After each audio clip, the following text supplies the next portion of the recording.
What's up guys, and welcome back to another episode of the Realistic CM. It's episode number 53 and we're starting today's episode off with Arian B coming to me and saying, I thought my time was up here boss, but you gave me a chance and I'm glad I was able to show you what I can do. And I said, I've always believed in you. I know you'd prove yourself when the time has come. To be fair as well, I don't mind this guy too. I really don't. As a young centre, I think he's 5th choice in this team now, but 73 overall. He's still in his early 20s. He's not bad, He can play left back as well. Pretty decent squad player to have. And I quite like having him in this team. He's pretty decent. But so to go through a scouting update and an academy update as well. That went really quickly, by the way. Sorry about that. I never know how to handle the scout reports in the CM saves now, because the bulk of the players will either be getting rejected or we just continue the scouting. We also released a couple of players from our academy as well that had low potential despite a good overall. And also promoted a couple of players as well. Arlo Cunningham. And also this guy, Martial Lalong. He looks really decent as well. So gave these guys some pro deals just for squad depth primarily. But Arlo Cunningham is an exciting prospect. Left midfield by trade. 63 overall with a 5-star weak foot and high medium work rates. Quick off the mark. And I think you look at his technical stats here. His best technical attribute is 70 finishing. Now, you could definitely say this guy being a right-footed player on the left could be an inside forward in this team as a stand-in for Reece Nelson, but I think personally, with the good shooting stats and decent dribbling as well, he would do better as a natural striker. I think he'd be really good as a striker in this team. And also Martial Lalong, absolutely love the name. I love the hair this guy's got as well. This guy's got some really decent stats, 5-star skill. He's only a 2-star weak foot though. Now he's a striker by trade, but I think personally with the shooting being relatively poor, but the excellent dribbling stat, already 88 agility, 81 ball control, 75 dribbling. I think to me with a good passing as well, this guy should be an attacking midfielder. And, one thing I want to say as well is that, we often, criticise EA for their lack of care for the CM aspect of FIFA. As I show you my fixtures here for November, some big games here. Liverpool away, and of course match days 4 and 5 in the Champions League, plus Leicester at home in the Premier League as well to start the month off here. We often criticise EA for the lack of care and lack of attention they give the game mode, and most of the times I always say it's justifiable, really. I mean, there are so many bugs, there are so many glitches, so many neglected areas of the game mode. There's no doubt about it. EA could do a hell of a lot more with the game. You best believe if I had the chance to change things, I definitely would. But the one thing I will say is that this year I think they do deserve props. And as I always say, I'm very fair and I give credit where credit is due. You do have to give EA props for implementing the development plans and the change of position option available to you now in the player training part of CM, because it's something that the community have wanted for such a long time. Ezri Konsa scores his first goal for the club here, and what a great strong header it was as well, as we go 2 goals up in the first half. The development plans, I will be honest, I think they are slightly OP, and I think they need to be toned down a little bit heading into FIFA 22, because as we know, it can be very easy to grow players' overall attributes very quickly, as Smith Rowe puts Kasper Schmeichel on the deck here. 3 lovely goals in the first half against the Foxes. It can be a little bit too easy to grow players very quickly indeed, but also, most importantly, the skill moves and weak foot. Obviously, I'm really pleased you now have the option to improve them, don't get me wrong, and I think that's great, because how often have you got a great youngster in your academy in years prior and he comes out with 1-star skill moves? Yeah, he's a playmaker, or he's got a 1-star weak foot or whatever. You just think, for God's sake, now he's ruined. So I think it's great you can now improve them, and I just want to stop here real briefly and say I'm sorry. I don't know what on earth I did here. Sometimes I have a bit of a brain freeze moment. Yeah, that was pretty poor, wasn't it? But yeah, I have to say you got to give EA props, because again, the improvement with the development plans is fantastic. And as I mentioned before, again, sometimes they can be slightly OP, but the position change is my favourite part of this year's FIFA. My favourite sort of like new feature, because we have wanted position changes for as long as I can remember. As long as I've been doing like FIFA CM, literally, I've always wanted to be able to change players, just because there are so many players that I've had in years prior that I've been playing out of position, because that's the role and that's the area on the pitch where they should be, or you'd think they'd be most successful and they'd be best at. to be able to now change them so they have that as their official position, and then after you've changed their position, set them up a specific development plan as well.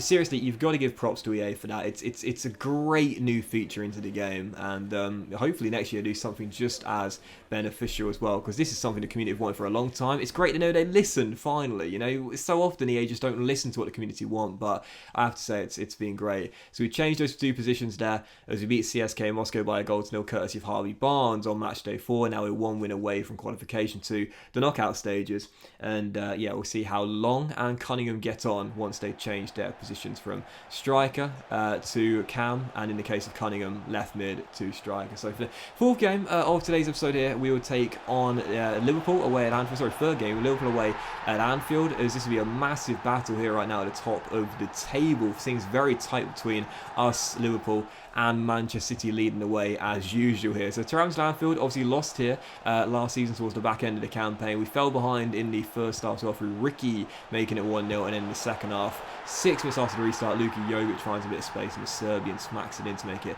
2-0. Liverpool are just so hard to stop in this year's FIFA, and rightfully so with the attacking quality they possess. So 2-0 to the Reds. Needed to respond if we were to keep our undefeated start to the season alive in the Premier League. And in the second half here, Josh Silva finds Smith Rowe. Nice little offload to Bukayo Saka, and the young man smacks it in the near post to make it 2-1. Gets us back in the game early, half the deficit, and there's still 33 minutes to play, so I think we could turn this around for 2 goals down and keep the undefeated start in the season alive. But after that goal, kind of just couldn't break Liverpool down, really struggled on my intensity, and I was just dragging players out of position. There were so many pockets of space in my defence as well, and late on into the game, Naby Keita found that bit of space, found the top corner, and kicked the corner flag in celebration as well. 3-1 the final score, and there it is, it's over. Look, no one is going to sit here and say there was a chance of an invincible season this year.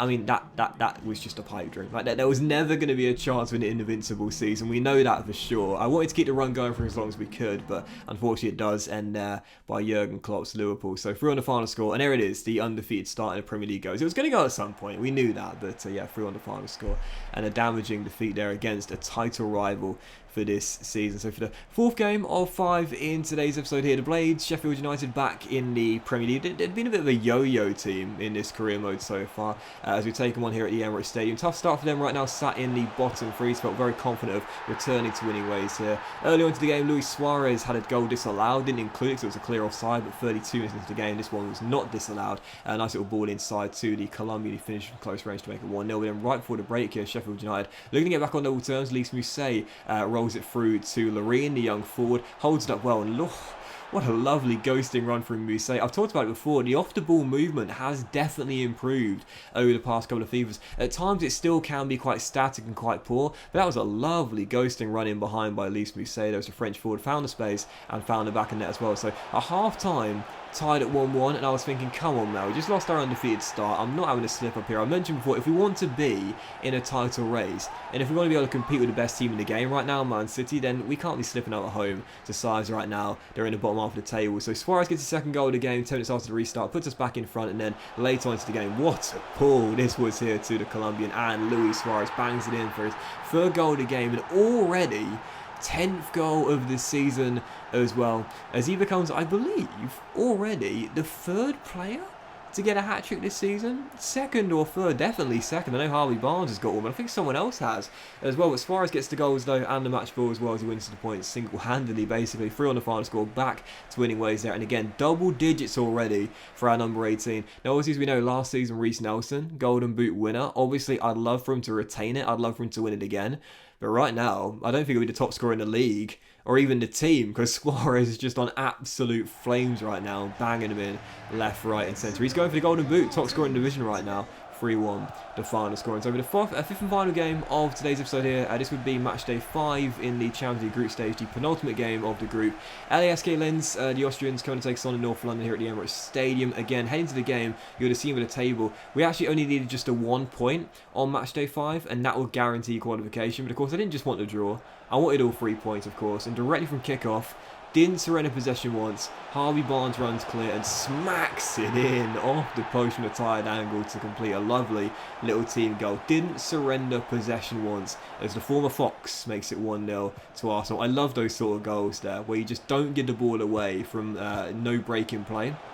when you find a goal at the end of it as well, it looks absolutely fantastic when it comes together. So got ourselves in front, though we would consider leveler 12 minutes after the restart, and I was thinking, okay, alright, this actually puts us in a bit of a precarious position, because if we were to go and lose this game here and lose to PSG on match day 6, we might actually get knocked out. If LASK Linz beat CSK Moscow right now bottom of the group on match day 6 and we lose to PSG and there's enough of a goal swing, then we might be getting knocked out, because again, don't forget, it will go down to goal difference. Of course, the head-to-head is the same between us and LSK Linz, so I was thinking this could be a bit of a concern here. And once Mikel Merino was forced off as well, I was starting to worry a little bit at this point, I'm not going to lie. We've surrendered our lead, we were tied at 1-1.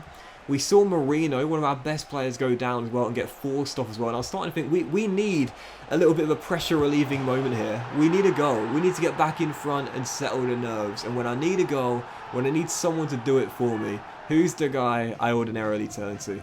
Reece Nelson. 16 minutes to go. The kid, the boy from Arsenal, back at the Emirates Stadium, smacks it in the near post. And that would wrap it up and relieve the pressure. 2 on the final score. And if I'm being honest, I felt pretty confident, even when we conceded that leveler and LSK Linz got back on those terms. I still felt confident, but there was that creeping doubt in the back of my mind that was thinking, but what if?